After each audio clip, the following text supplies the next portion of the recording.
इस दूरदर्शन केंद्र खुसरोबाग में आप सभी सुधी जनों का स्वागत है, वंदन है, अभिनंदन है।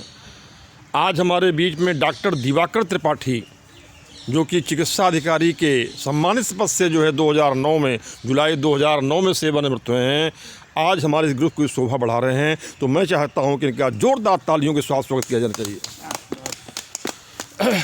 साथियों, वृंदावन के वृक्ष का मरम न जाने कोई, वृंदावन के वृक्ष का मरम न जाने कोई, डाल डाल और पात पात में राधे राधे होए।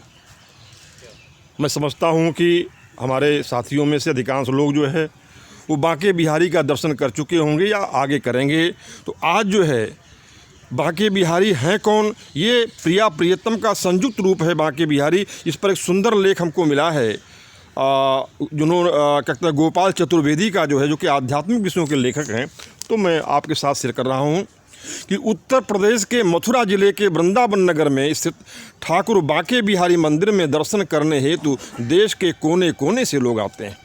वृंदावन की सभी सड़कें व गलियां बांके बिहारी मंदिर को जाती हैं। तात्पर्य ये है कि समूचा वृंदावन बांके बिहारी जी महाराज से ही आपूरित है। एक समय स्वामी हरिदास जी वृंदावन के निधिवन में अपना दिव्य संगीत यहाँ के लता पादपों, खग व शावकों को सुनाया करते थे।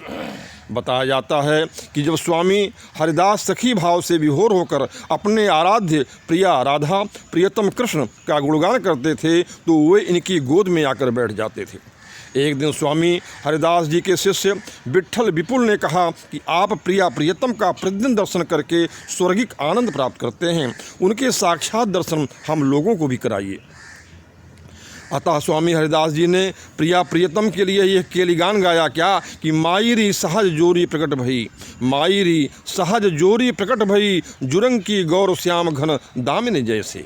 इस पद का गायन पूरा होते ही निधिवन में एक लता के नीचे से एक प्रकाश पुंज प्रकट हुआ।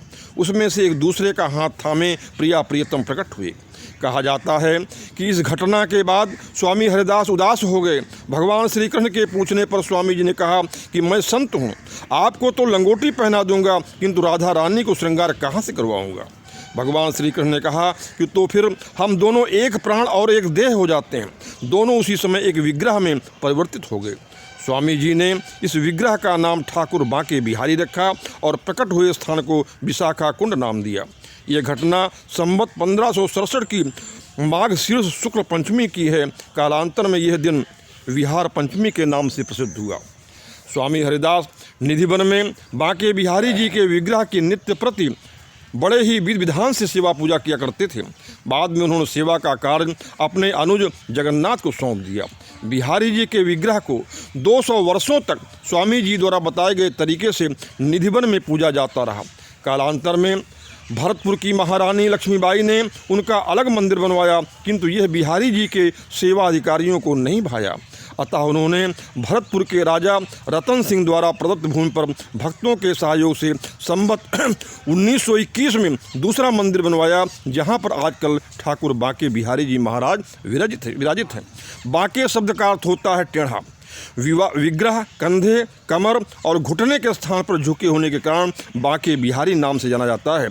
इस विग्रह में प्रिया तथा प्रियतम दोनों के समान दर्शन होते हैं।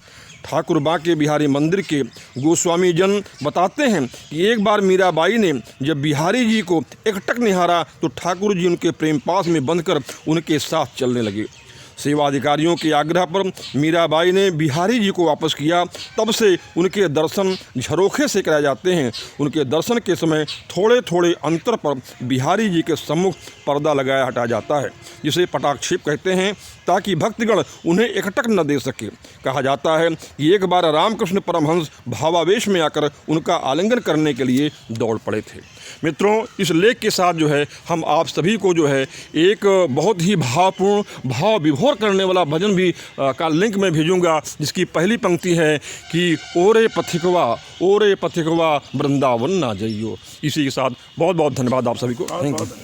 जी, मैं AK मिश्रा खुसरोबाग प्रयागराज एक बार पुनः आप सभी साथियों को मेरा सादर प्रणाम।